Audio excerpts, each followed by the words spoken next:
Party ప్రభుత్వం జోడెద్దుల్లా పనిచేయాలని ముఖ్యమంత్రి రేవంత్ రెడ్డి సూచించారు.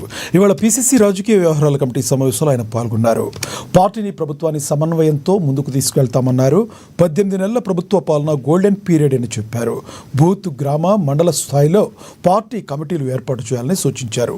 బూత్ స్థాయిలో పార్టీ బలంగా ఉంటే ప్రభుత్వ పథకాలు ప్రజల్లోకి సమర్థవంతంగా తీసుకువెళ్లగలుగుతామని అభిప్రాయపడ్డారు. పార్టీ నిర్మాణంపై పీసీసీ దృష్టి సారించాలని తెలిపారు. మరోసారి కాంగ్రెస్ అధికారంలోకి వచ్చేలా అంతా కలిసి ఐకమత్యంగా పనిచేయాలని కోరారు రేవంత్.